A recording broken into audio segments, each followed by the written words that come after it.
1, 2, 3, come on! Halo teman-teman, selamat datang di video pertama saya.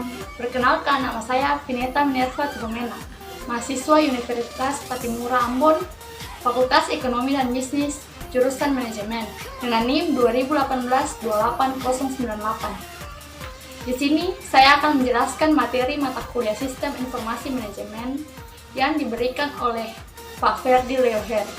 Mari kita simak materinya. Pokok bahasan yang akan saya bahas ialah 1. Pengertian Sistem Informasi Manajemen. 2. Tujuan dan fungsi Sistem Informasi Manajemen. 3. Manfaat Sistem Informasi Manajemen. 4. Contoh Sistem Informasi Manajemen. Kalian tahu nggak sih pengertian Sistem Informasi Manajemen?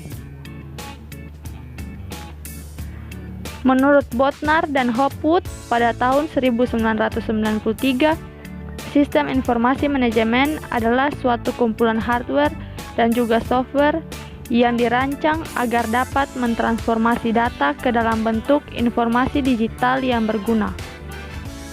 Sedangkan menurut Turban, Waterby, dan McLean pada tahun 1999 dalam bukunya yang berjudul Information Technology for Management Making Connection for Strategy Advance, mengartikan bahwa sistem informasi suatu manajemen adalah sistem yang mengumpulkan, memproses, menyimpan, menganalisa, dan menyebarkan informasi untuk tujuan yang lebih spesifik.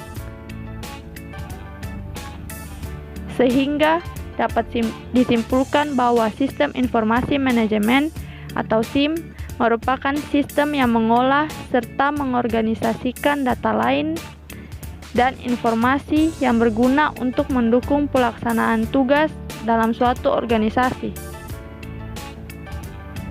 Untuk apa adanya tujuan dan fungsi sistem informasi manajemen? Di sini saya akan menjelaskan tujuan sistem informasi manajemen. Yang pertama, untuk menyediakan suatu informasi dalam pengambilan suatu keputusan. Yang kedua, untuk menyediakan suatu informasi yang digunakan di dalam suatu perencanaan, pengendalian, pengevaluasian, dan juga perbaikan berkelanjutan. Yang ketiga, untuk menyediakan suatu informasi yang dipergunakan di dalam suatu perhitungan harga pokok produk jasa dan tujuan lainnya yang diinginkan oleh manajemen.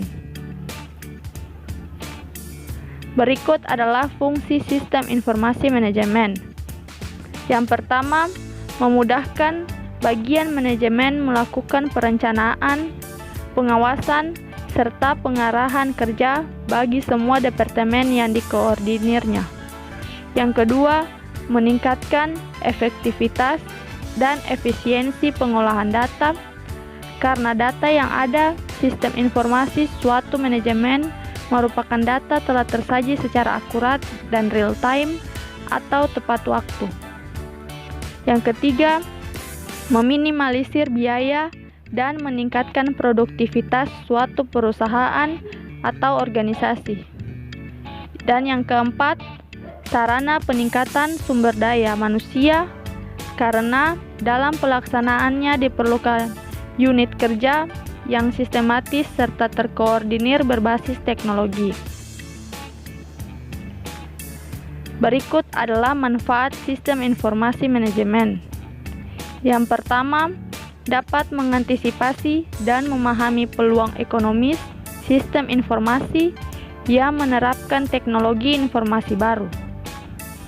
Yang kedua, dapat membantu menganalisis pelaksanaan kebijakan, program, dan mengidentifikasi keperluan pendukung sistem informasi.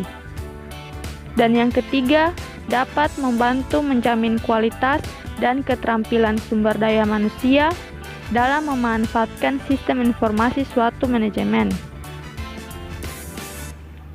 Berikut adalah contoh SIM. Yang pertama, Supply Chain Management. Sistem SCM ini sangat berguna untuk pihak manajemen yang mana berbagai data yang disajikan terintegrasi tentang manajemen supply, bahan baku, mulai dari pemasok, produsen, pengecer, sampai konsumen akhir. Yang kedua, Office Automation System atau OAS.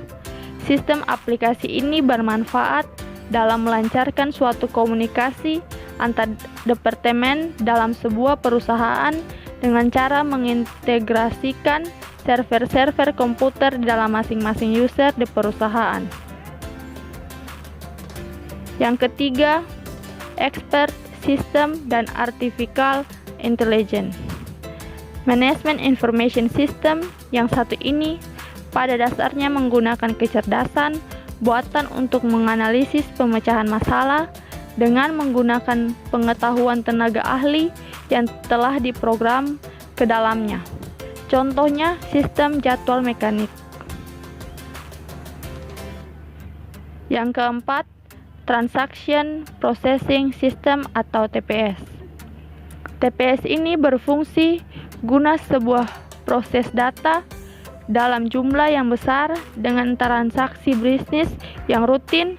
Program ini biasa digunakan dalam manajemen gaji dan inventaris. Sebagai contohnya, yakni dalam aplikasi yang dipakai dalam bantuan keuangan desa Pemprov Jawa Timur. Dan contoh yang terakhir atau yang kelima adalah Enterprise Resource Planning atau ERP.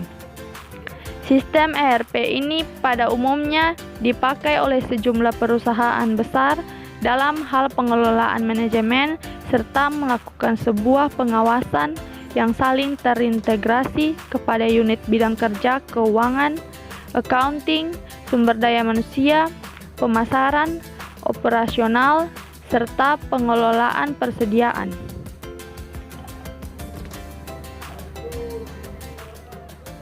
Sekian materi yang saya bawakan. Jangan lupa like, share, and subscribe. Semoga bermanfaat. Terima kasih.